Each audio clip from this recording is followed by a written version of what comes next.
안녕하십니까? God is good all the time.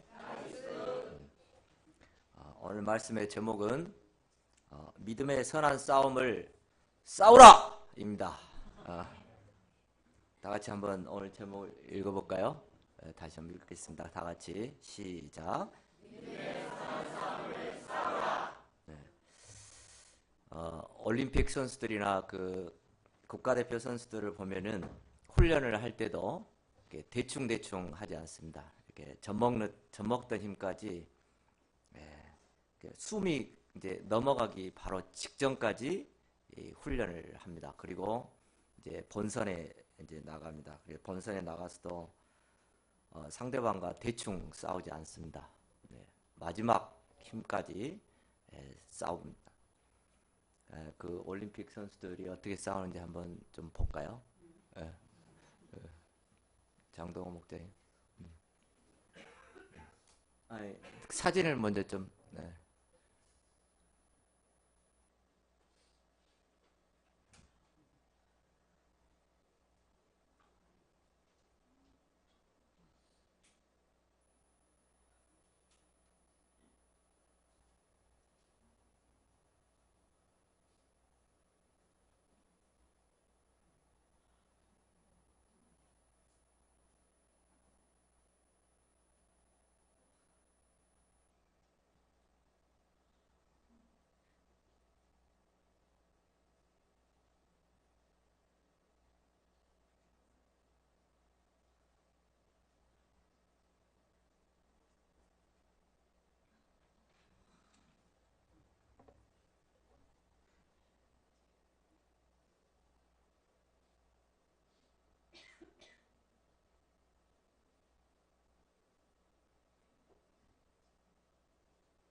때렸단 말이에요. 이태희 선수를 그렇게 안 맞는데 말이죠. 심판 안 보여도 사람 때리고 말이죠. 안 되는 겁니다. 김남 선수를 발꿈치 쳤어요. 고의적으로 너무 심해요. 진정하려는 거예요. 주심이 알아서 하겠다는데요. 딱지입니다. 딱지, 옐로 딱지. 서명호 선수가 말한 얘기 들었네. 앞으로 조심해. 이겁니다. 발꿈치 때리면 안 되는 거죠? 옐로 가다니까.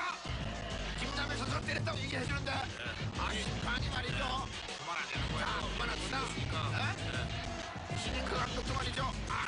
이거 때렸다는 거예요. 어쩔 때는 우리도 거칠게 나가줘야 돼요. 해야 될 것 같아요. 몸싸움에서 이겨야겠어요. 김동영 선수도 이제 맞았어. 이태 선수 쓰러졌네요. 써졌어요.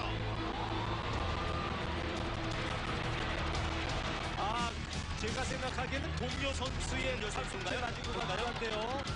보세요인지 루이는 말이죠. 오른쪽 여기는 아주 잘 저도 선수의 무기가 찢어져. 이 옆에 김태형 선수가 나온다는 것은 말이죠. 공격적인 축구를 하겠다는 거예요. 이 양팀이 말이죠. 싸움을 하고 있어요. 뭐 누가 잘했다 못했다가 지금은 없어요. 필사적이에요. 저 신경 좀 보십시오. 또 있어요. 이현 선수. 최인채 선수. 이번에 MVP 였죠. 이게 말이죠. 신경 좀 해줘야 무슨 때리는 순간 뒤에 김남일 선수 부상 입었어요. 돼요. 이제 좋아하네요. 운동 철치만 뛰어나오고 있군요. 선수 선수인가요? 이게 말이죠. 오늘은 대단해요. 혈전입니다. 안정환 선수가 김도 감독께서 뭔가 짓을 하고 있고 이탈리아 감독 계속 관여하고 있는데요. 다연출이에요. 자, 안쪽으로 치고 들어갑니다. 메리 아주 기적이 일어났으면 좋겠어요. 지금 우리 5천만 국민이 정말 이거 절실하게 지금 활약을 원하고 있잖아요. 자, 선수 앞으로 냈죠. 선수 앞으로 넣었어요. 싸움하고 있어요. 자, 박수. 자, 시작.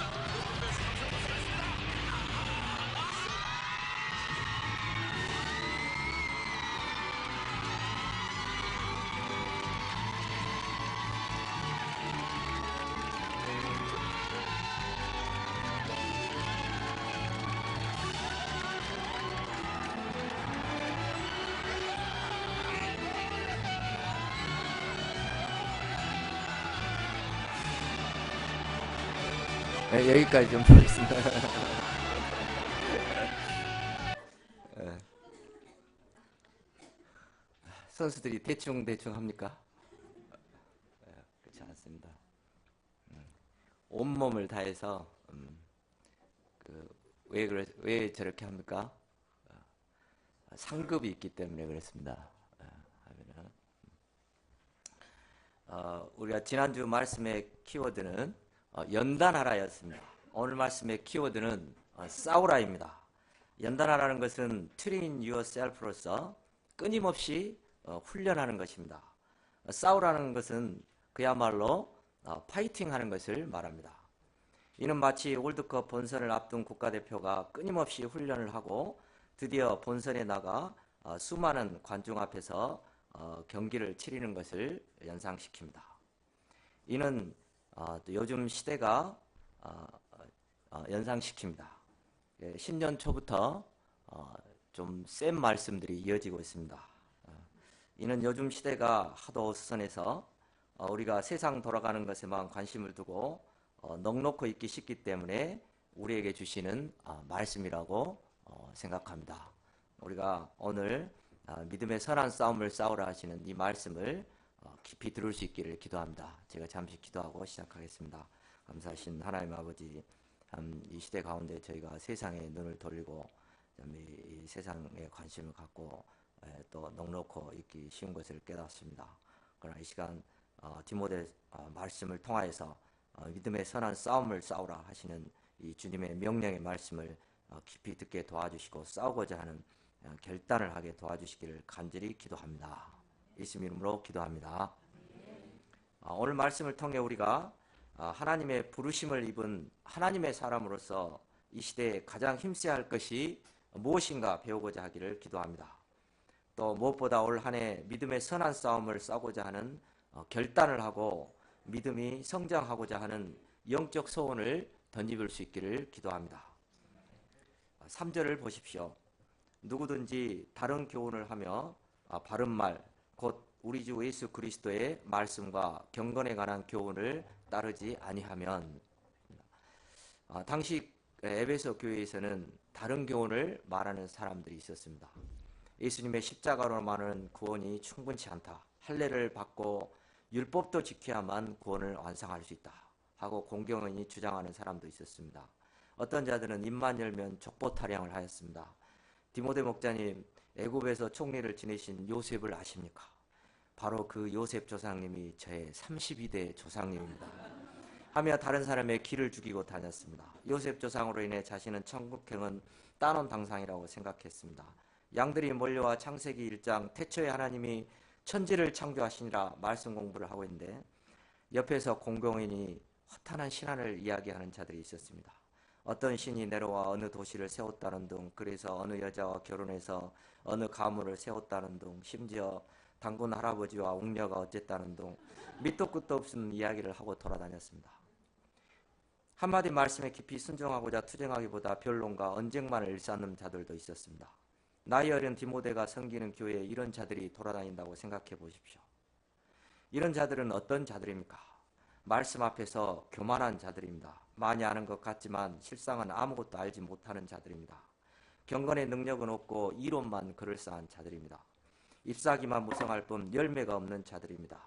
마지막 날 주님께서는 알곡은 거두시고 이런 쭉정이는 불사르실 것입니다. 우리도 삼가 조심해야 합니다. 양들을 앉혀놓고 열심히 인간적인 이야기를 들었다면 그 양은 방금 말씀 공부에서 받은 은혜를 까먹고 인간적인 생각을 하게 될 것입니다. 교회에서 세상의 성공 신앙만에 대한 교훈을 한다면 십자가를 지고자 하고 사명을 감당하고자 하는 소원은 금방 사라질 것입니다. 대신 우리는 어떤 말을 해야 합니까? 바른 말, 즉 예수 그리스도의 말씀과 경건에 관한 교훈들을 말해야 합니다.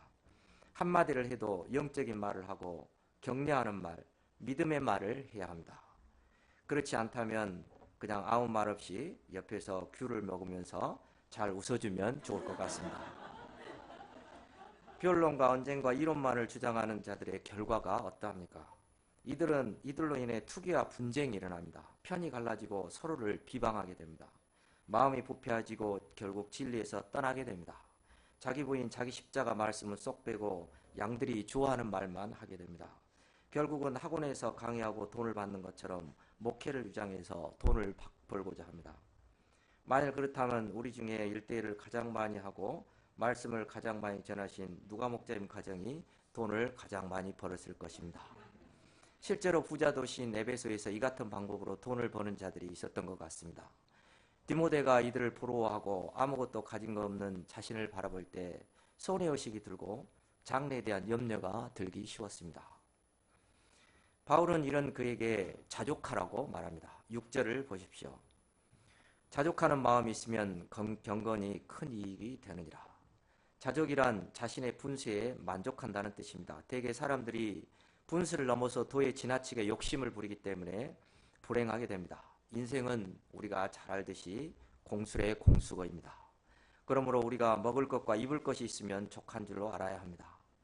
인간의 행복은 무엇을 소유하는가 하는 데 있지 않습니다. 하나님께서 주신 은혜에 감사하고 자족하며 사명을 힘써 감당할 때 거기에 참 행복이 있습니다. 9절을 보십시오. 부활하는 자들은 시험과 올무의 여러 가지 어리석고 해로운 욕심에 떨어지나니 곧 사람으로 파멸과 멸망에 빠지게 하는 것이라. 사람이 부자가 되고자 하는 욕심에 사로잡히게 되면 돈을 벌기 위해서 수단과 방법을 가리지 않게 됩니다. 돈을 벌 수만 있다면 조국도 배신하고 유다처럼 스승도 배신하고 친구도 양심까지도 팔아먹습니다. 이처럼 사람이 부하고자 하면 시험과 올무에 빠져 물질의 노예로 전락하고 맙니다. 그리고 그 결국은 영혼의 파멸입니다. 그러므로 바울은 이렇게 말하였습니다. 돈을 사랑함이 일만항의 뿌리가 되나니 이것을 탐내는 자들은 미혹을 받아 믿음에서 떠나 많은 근심으로 자기를 찔렀도다. 세상의 수많은 죄와 비리들이 돈 때문에 생겨납니다. 돈이 필요 없는 것은 아니지만 필요를 넘어 부하려 하고 돈을 사랑하게 될 때 그 사람의 마음이 갈고리처럼 오그라지되고 돈의 노예로 전락되어 버립니다. 그리고 돈이 더 많이 생기면 추한 쾌락을 탐닉하게 됩니다. 사람이 돈 맛을 알게 되면 더 돈을 벌고자 하고 나중에는 돈에 환장을 하게 됩니다. 그러나 무엇보다 문제가 되는 것은 신자가 돈을 사랑하게 되는 때입니다. 신자가 돈을 사랑하게 되면 미혹을 받아 믿음에서 떠나 많은 근심으로 자기를 찌르게 됩니다. 돈을 사랑하면 영적인 소원을 상실하게 되고 돈 버는 재미 또 돈 쓰는 재미에 푹 빠져서 마음이 하나님께로부터 점점 멀어지게 됩니다. 마음은 인색해져서 하나님께 드리는 것을 부담스럽게 여기고 아깝게 생각하게 됩니다. 결국 돈 때문에 신앙과 사명마저 저버리게 됩니다. 마가복음 10장에서 부자 청년도 영생을 구하기는 했지만 재물이 많아서 근심하다가 떠나가 버렸습니다. 그러므로 우리는 개도 안 물어가는 돈을 사랑할 것이 아니라 생명의 근원이 되시는 하나님을 사랑해야 합니다. 진리의 말씀을 사랑해야 합니다. 사람의 생명이 소유의 넉넉함에 있지 않습니다. 우리는 썩 없어질 물질을 위해 사는 존재가 아니요 썩지 않고 더럽지 않고 쇠하지 아니하는 하나님 나라를 소망하며 사는 자들입니다. 11절을 보십시오. 바울은 디모데를 오직 너 하나님의 사람아 라고 부르고 있습니다. 하나님의 사람은 어떤 자입니까? 하나님의 부르심을 받은 자입니다. 하나님의 자녀가 된 자입니다. 이제 세상에 속한 자가 아니요 하나님께 속한 자입니다. 내가 오직 하나님의 사람임을 인식할 때 우리가 세상과 구별된 성결한 인생을 살 수 있습니다. 그러면 우리가 하나님의 사람으로서 구체적으로 힘써야 할 일이 무엇입니까? 11절과 12절을 보십시오.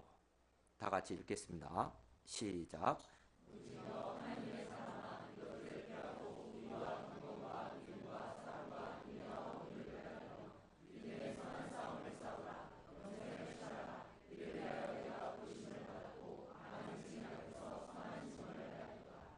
첫째로 이것들을 피하라고 합니다. 이것들은 지금까지 가르친 다른 교훈, 또 부하려 하는 마음, 또 돈을 사랑하는 마음을 말합니다.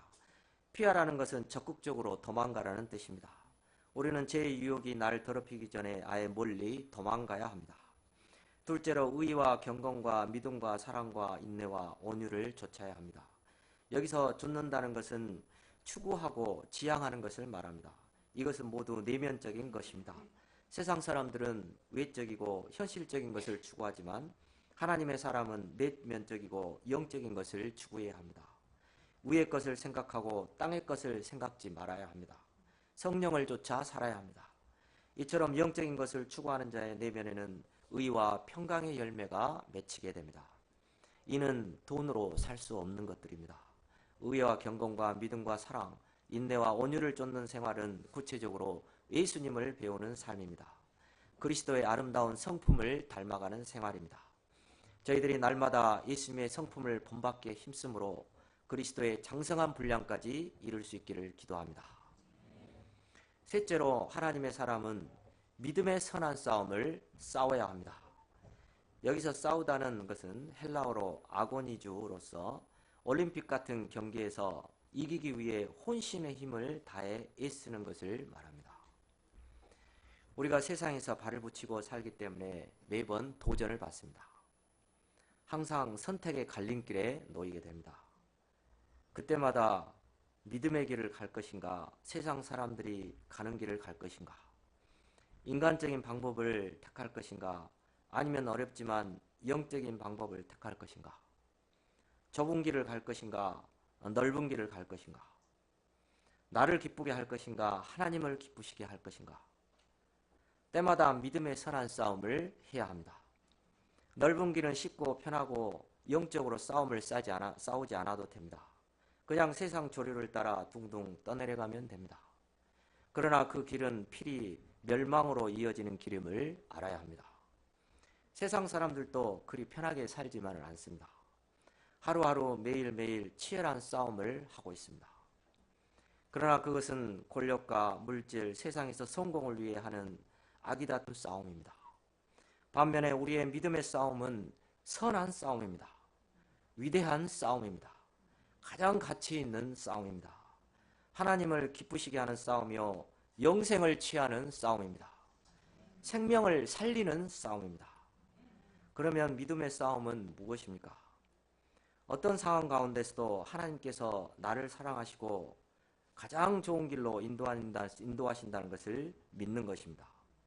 나를 지으신 나의 하나님, 나를 파멸해서 구원하신 나의 하나님, 지금까지 인생길에서 나와 함께 하신 나의 하나님을 개인적으로 붙드는 것입니다.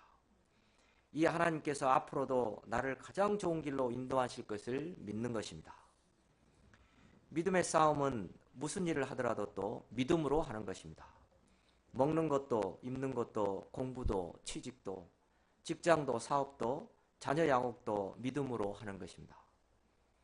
믿음이 없이는 하나님을 기쁘시게 할 수 없습니다. 하나님의 사람은 망하더라도 하나님 안에서 믿음으로 살다가 망해야 합니다. 흥하더라도 하나님 안에서 믿음으로 해야 합니다. 실패도 믿음으로 하고 성취도 믿음으로 도전해서 하는 것입니다. 세상에서도 인간적인 방법으로 잠시 성공할 수는 있습니다. 믿음으로 살더라도 잠시 실패한 것처럼 보일 수도 있습니다. 그러나 실패와 성공이 중요한 것이 아니라 믿음으로 했느냐가 중요합니다. 결국 하나님께서 보시는 것은 내가 이것을 믿음으로 했느냐, 너가 믿음으로 살았느냐 하는 것입니다. 세상에서 인간적으로 살다가 망하면 완전히 망하는 것입니다. 그러나 믿음으로 살다가 실패하는 것은 세상 사람들이 보면 실패처럼 보이지만 절대 실패하는 것이 아닙니다. 하나님께서 모든 것을 협력하여 선을 이루시기 때문입니다. 그러므로 하나님 안에서 믿음으로 하는 일은 하나님 안에서 결코 실패가 없는 것입니다. 우리가 믿음의 선한 싸움을 시작하면 하나님께서 우리와 함께 하사 도우십니다. 우리가 막상 믿음의 선한 싸움을 싸우려고 결심을 했음에도 마음에 부담이 생길 때가 있습니다. 이 싸움을 해서 이길 수 있을까? 쓰디 있으면 패배의 쓴맛만 보는 거 아닌가? 그나마 조금 있는 믿음도 다 잃어버리고 더 불신만 생기는 거 아닌가? 그래서 살며시 포기해버립니다. 이는 믿음의 싸움을 자기 힘으로 하려고 하기 때문입니다. 자기 자신감을 기초로 하고자 하기 때문입니다. 자기 감정에 따라 자신감이 생기면 하다가도 자신감이 없어지면 두려움이 들고 포기해버립니다. 골리앗 앞에 다윗과 사울이 섰습니다. 승리한 자가 누구입니까? 사울은 장군이었고 다윗은 어린 소년이었습니다. 그러나 사울은 골리앗을 바라볼 때 자기 경험의 기초에 인간적으로 감각적으로 보았습니다. 그럴 때 사울에게 골리앗은 성난 고릴라 킹콩처럼 보였습니다. 사람들은 이를 무엇이라고 부릅니까? 이것이 실제적인 상황이고 내가 처한 현실이라고 말합니다. 결국 사울은 두려움이 들어 손가락 하나도 까딱하지 못했습니다. 그러나 똑같은 그 현실과 상황이라는 것을 다윗은 어떻게 보았습니까? 다윗은 믿음의 눈, 하나님의 눈으로 보았습니다. 이 싸움에서 하나님을 계산에 넣었습니다. 그럴 때 골리앗은 신장개업한 마트 앞에 세워놓은 바람만 장뜩 들어간 사람 모양의 풍선으로 보였습니다. 소위 말하는 현실과 상황에서 승패는 어디에서 갈린 것입니까? 믿음의 싸움에서 갈렸습니다. 로마서 8장 35절 37절은 말하고 있습니다. 누가 우리를 그리스도의 사랑에서 끊으려 환난이나 공고나 박해나 기근이나 적신이나 위험이나 칼이랴. 기록된 바 우리가 종일 주를 위하여 죽임을 당하게 되며 도살당할 양같이 여김을 받나이다. 한가 같으리라. 그러나 이 모든 일에 우리를 사랑하시는 이로 말미암아 우리가 넉넉히 이기느니라. 우리가 넉넉히 이기는 것은 우리를 사랑하시는 이로 말미암는 것입니다. 나를 사랑하시는 하나님으로 말미암아 승리하는 것입니다. 또한 우리가 믿음의 싸움을 할 때 이것은 이미 이겨놓은 싸움임을 알아야 합니다. 요한복음 16장 33절입니다. 이것을 너희에게 이르는 것은 너희로 내 안에서 평안을 누리게 하려 함이라. 세상에서 너희가 환난을 당하나 담대하라. 내가 세상을 이겼노라. 예수님께서 이미 세상을 이기셨습니다. 믿음의 싸움을 시작할 때 반드시 알아야 할 것은 예수님께서 나에 앞서 이 모든 싸움을 싸우시고 이미 이기셨음을 알아야 합니다. 죄와 싸움을 합니까? 그러면 먼저 예수님께서 죄와의 싸움에서 이미 이기셨음을 알아야 합니다. 예수님께서 나를 대신하여 채찍을 맞으시고 십자가에서 온몸이 찢기심으로 이미 나의 죄를 흰눈같이 깨끗하게 하셨습니다. 나는 예수님께서 다 이루어 놓으신 것을 다만 믿음으로 아멘하고 영접하는 것입니다. 예수님께서는 모든 능력에서도 승리하셨습니다. 무리를 걸으시고 사나운 광풍을 말씀으로 잠잠케 하셨습니다. 예수님께서 베드로를 조용히 불러 베드로야, 내가 다 하겠는데 이것만은 도저히 못하겠다 하신 일이 있으십니까? 아닙니다. 마가복음 9장에서 예수님은 말씀하십니다. 할 수 있거든이 무슨 말이냐? 믿는 자에게는 능치 못할 일이 없느니라. 예수님은 모든 병 고침에서도 승리하셨습니다. 내가 중풍병, 문둥병 고칠 수 있는데 눈먼 자는 도저히 못 고친다 하셨습니까? 예수님께 나와 못 고친 병이 없습니다. 40일을 금식하시고 이 돌들로 떡덩이가 되게 하라 하는 물질의 유혹 앞에서도 승리하셨습니다. 부족한 물질 문제 가운데서도 오병이어로 5,000명을 먹이심으로 승리하셨습니다. 능력으로 부활하심으로 말미암아 사망 권세와의 싸움에서도 승리하셨습니다. 예수님의 이기심으로 말미암아 사망아 너의 쏘는 것이 어디 있느냐, 너의 승리가 어디 있느냐 하며 우리가 사망을 조롱하는 노래를 부를 수 있게 되었습니다. 예수님은 자기를 부인하고 자기 십자가를 지는 싸움에서도 승리하셨습니다. 원수를 사랑하는 것에서도 승리하셨습니다. 예수님은 세상을 이미 넉넉히 이기셨습니다. 예수님께서 내가 태어나기도 전에 내가 싸우는 이 싸움을 이미 승리하셨습니다.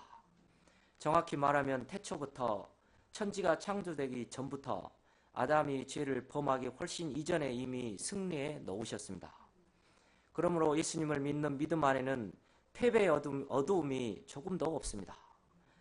우리는 모든 싸움에 있어 예수님께서 이미 닦아놓으신 승리의 길을 뒤따라 가는 것입니다. 우리가 반드시 세상을 이기게 되는 것은 예수님이 세상을 이기셨음을 믿는 믿음, 그 믿음 안에서 우리도 승리하게 됩니다. 내 힘으로 죄를 이길 수 있습니까? 아닙니다. 예수님께서 이기셨기 때문에 내가 승리하는 것입니다. 내가 사망 권세를 이길 수 있습니까? 아닙니다. 예수님께서 이미 이기셨기 때문에 내가 승리하는 것입니다. 나의 문제를 앞에 놓고 기도할 때 믿음의 선한 싸움을 시작할 때 가장 먼저 할 것은 이 싸움에서 이미 승리하신 예수님을 바라보는 것입니다. 그러면 나의 마음에 있는 어두움이 사라지고 승리의 싸움을 시작할 수 있습니다. 나의 눈으로 문제를 바라보지 않고 예수님의 눈으로 바라보는 것입니다. 그때 우주보다 더 커 보이던 문제가 콩알보다 더 작아집니다. 이는 마치 다윗이 믿음의 눈으로 골리앗을 바라봤던 것과 같습니다. 상황은 변한 게 없지만 이미 믿음으로 승리하는 것입니다. 다윗이 골리앗을 이긴 것은 거창한 병기가 아니라 믿음의 물맷돌 5개뿐입니다. 요한일서 5장 4절에서는 무릇 하나님께로부터 난 자마다 세상을 이기느니라. 세상을 이기는 승리는 이것이니 우리의 믿음이니라 하고 말하고 있습니다. 나의 자신감으로는, 나의 힘으로는, 인간적인 방법으로는 세상을 이길 수 없습니다. 세상을 이기는 승리는 이것이니 우리의 믿음입니다. 우리가 이 믿음의 선한 싸움을 하기를 기도합니다. 우리에게 항상 승리하신 예수님을 보내주시고 세상을 이기는 믿음을 주신 하나님께 감사와 찬송을 드립니다. 13절 14절을 보십시오. 만물을 살게 하신 하나님 앞과 본디오 빌라도를 향하여 선한 증을 하신 그리스도 앞에서 내가 너를 명하노니 우리 주 예수 그리스도께서 나타나실 때까지 흠도 없고 책망받을 것도 없이 이 명령을 지키라. 13절 14절을 다 같이 다시 한번 읽어보겠습니다. 시작.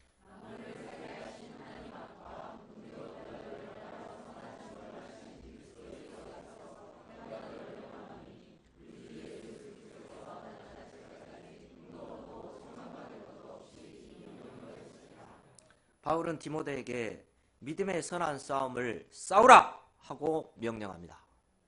이는 엄중한 명령입니다. 권면이 아닙니다. 그 명령이 얼마나 엄중합니까? 하나님 앞과 세상 권력자 앞에서도 당당하게 진리를 말씀하신 그리스도 앞에서 하는 명령입니다. 사람들은 싸우는 것을 별로 좋아하지 않습니다. 그래서 말합니다. 꼭 싸워야 하는가? 나는 천성적으로 착해서 싸우는 것을 별로 좋아하지 않는다. 내가 싸우려고 예수 믿는가? 신앙생활까지 싸우면서 해야 하는가? 편안히 신앙생활 하도록 날 좀 가만히 좀 내버려 두세요. 왜 자꾸 싸우라고 하느냐? 피곤하다. 이렇게 말합니다. 그래요, 좋습니다. 그러면 싸우지 마십시오. 그러면 어떤 일이 벌어집니까? 가만히 있는데 자고 일어나면 믿음이 쑥쑥 성장합니까? 우리가 싸우지 않고 은혜를 지킬 수 있습니까? 오히려 이런 자는 사단의 좋은 먹잇감이 되어버립니다. 마치 배를 하늘로 뒤집고 둥둥 떠다니는 물고기와 같습니다. 수족관에 보면 가끔 이런 물고기가 있습니다. 보기가 어떠합니까? 사람들이 지나가다가 눈이 있는 데다 대고 툭툭 쳐봅니다. 그래도 가만히 누워있으면 에이 죽었구만 하고 지나갑니다. 싸우지 않는 자는 이런 자와 같습니다. 싸우지 않는 자는 링에 올라간 권투 선수가 그야말로 바닥에 대자로 누워 일어나지 않는 것과 같습니다. 신앙생활은 문화생활이 아닙니다. 치열한 영적 싸움터입니다. 히브리서는 말합니다. 나의 의인은 믿음으로 말미암아 살리라. 또 뒤로 물러가면 내 마음이 그를 기뻐하지 아니하리라 하셨느니라. 우리는 뒤로 물러가 멸망할 자가 아니요 오직 영혼을 구원함에 이르는 믿음을 가진 자니라. 하나님께서는 세상 조류를 거슬러 올라가는 살아있는 물고기와 같이 깨어서 믿음으로 싸우기를 기뻐하십니다. 그리고 그 싸움을 시작한 자에게는 반드시 함께 하시고 반드시 승리케 하십니다. 그러면 이 싸움을 언제까지 하는 것입니까? 학생 시절에 하는 것입니까? 아니면 한 10년 정도 하면 되는 것입니까? 아니면 좀 더 써서 한 20년 정도 하면 되는 것입니까? 다 같이 6장 14절을 다 같이 읽겠습니다. 시작.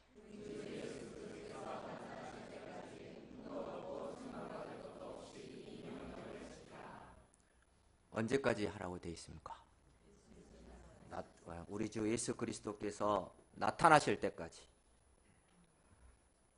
예수님 재림 때까지 하는 것입니다. 영적 싸움은 죽는 순간까지 하는 것입니다. 다윗이 어떤 사람입니까? 소년 시절 믿음의 물맷돌로 골리앗을 믿음으로 쓰러뜨린 사람입니다. 하나님의 마음에 합당한 자라는 칭호를 받은 자입니다. 이런 그가 궁궐에 들어가 전쟁에도 나가지 않고 싸우지도 않고 늦잠이나 자고 할 때 그가 간음의 죄를 지었습니다. 영적 세계에서는 그 누구도 자만해서는 안 됩니다. 이 정도 했으면 됐다 할 때 위기가 찾아옵니다. 아무리 영적으로 훌륭한 사람도 한 달만 좋은 휴양지에서 말씀도 보지 않고 서빙을 받으면서 평안하다 평안하다 지내면 금방 이상한 사람이 되어버립니다. 그래도 죽을 때까지 해야 한다고 생각하면 부담스럽고 길다는 생각이 드십니까? 제가 좀 깎아드리고 싶어도 말씀이 그렇기 때문에 깎을 수 없어서 죄송합니다. 그러나 이렇게 생각해 보십시오. 우리가 이제 한 100살까지 산다고 생각해 봅시다.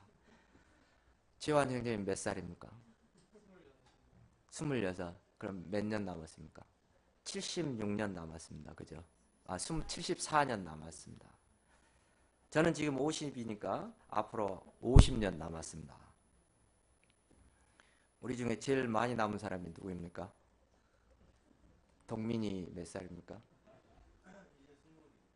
그럼 80년 남았습니다. 우리 부모님 여회를 빼면은 누가 목자님이 제일 적게 남은 것 같습니다. 그런데 80년도 금방 지나갑니다. 화살과 같이 빨리 갑니다. 지내놓고 보면 금방 지나갑니다. 아버님 그렇지 않습니까? 그리고 우리가 선물로 받을 영생과 비하면은 순간에 불과합니다. 우리가 이 시간 결심할 수 있기를 기도합니다. 100살 죽는 순간까지 믿음의 선한 싸움을 싸우고 나의 달려갈 길을 마치리라. 그 인생은 진정 축복된 인생이요, 진정 아름다운 인생이요, 승리의 인생이 될 것입니다. 제가 근래 사무실에서 20년 근무한 직원이 퇴사함으로 말미암아 거래처와의 관계 문제에서 또 비롯해 여러 가지 어려움에 빠지게 되었습니다. 또 하은이의 입시 문제까지 겹쳐서 제 마음에 어두움과 두려움의 먹구름이 몰려왔습니다. 이 문제를 놓고 기도하는 가운데 하나님께서 저에게 잠언 말씀을 주셨습니다. 너는 마음을 다하여 여호와를 신뢰하고 내 명철을 의지하지 말라. 너는 범사의 그를 인정하라. 그가 그리하면 내 길을 인도하시리라. 제가 쓸데없이 머리가 좀 빨리 돌아가는 사람입니다. 저는 이 잠언 말씀에 의지하여 나의 지혜를 의지하지 않고 다 내려놓고 하나님께 모든 것을 맡기고 그 인도하심을 받고자 믿음의 선한 싸움을 싸우고자 방향을 잡았습니다. 그런 가운데 하나님께서 제가 믿음의 싸움을 하는 것 자체를 가장 귀하게 보시고 계시다는 것을 느낄 수 있었습니다. 또한 이것이 이미 하나님 보시기에는 승리한 것이다 하시며 칭찬하고 계시는 음성을 들을 수 있었습니다. 특히 오늘 말씀을 준비하면서 예수님께서 나에 앞서 이 세상을 이기었음을 묵상할 때 저희 마음의 모든 어두움이 사라지게 되었습니다. 제가 앞으로 남은 50년 동안에도 하나님을 기쁘시게 하는 믿음의 선한 싸움을 기쁨으로 경주하기를 기도합니다. 17절에서 바울은 정함이 없는 재물에 소망을 두지 말 것을 거듭 강조합니다. 재물은 정함이 없습니다. 정함이 없다는 것은 불확실하다는 뜻입니다. 잠언 23장 5절에서도 내가 어찌 허무한 것에 주목하느냐, 정령이 재물은 스스로 날개를 내어 하늘을 나는 독수리처럼 날아가리라 하였습니다. 그러므로 세상 것들은 근본적으로 소망을 둘 수 없습니다. 그러면 우리가 어디에 참 소망을 두어야 합니까? 오직 우리에게 후히 주사 누리게 하시는 하나님께 소망을 두어야 합니다. 하나님은 부족함 없이 채워주시는 축복의 하나님이십니다. 하나님은 그가 살아계신 것을 믿고 자기를 찾는 자에게 상급 주시는 분이십니다. 세상에서 이 하나님을 소유한 자는 가장 부유한 자입니다. 이 하나님께 소망을 둔 자는 세상에서 가장 견고한 소망을 가진 자입니다. 하나님께 소망을 둔 자는 선한 일을 행하고 선한 사업에 부하고 나눠주기를 좋아하며 베푸는 삶을 살게 됩니다. 이렇게 사는 것이 장래에 자기를 위하여 좋은 터를 쌓고 참된 생명을 취하는 것입니다. 우리는 하나님 나라의 시민권을 가진 자로서 세상에서 가장 값진 생명구원 역사에 충성을 다해야겠습니다. 결론적으로 우리는 이 시대에 하나님의 부르심을 입은 하나님의 사람들임을 배웠습니다. 우리는 황금만능주의가 지배하는 세상에서 영생을 소망하며 믿음의 선한 싸움을 싸워야 함을 배웠습니다. 이것은 쉬운 일이 아닙니다. 그러나 우리가 예수님을 배우기에 힘쓰고 영적인 투쟁을 감당할 때 주님께서 우리를 도우사 열매 맺는 인생, 승리의 인생을 살게 하실 것을 믿습니다. 날마다 우리가 말씀과 기도의 힘쓰므로 믿음의 선한 싸움을 끝까지 경주하기를 기도합니다. 자, 기도하고 마치겠습니다. 감사하신 하나님 아버지, 이 어둡고 이 어수선한 시대에 저에게 믿음의 선한 싸움을 싸우라 방향을 주셔서 감사합니다. 제가 이 어떤 싸움이든지 이미 주님께서 승리하셨음을 믿고 또 저희가 이 싸움을 시작하게 도와주시고 또 이 싸움을 끝까지 경주하고 감당하게 도와주시기를 간절히 기도합니다. 감사하며 예수님 이름으로 기도하였습니다.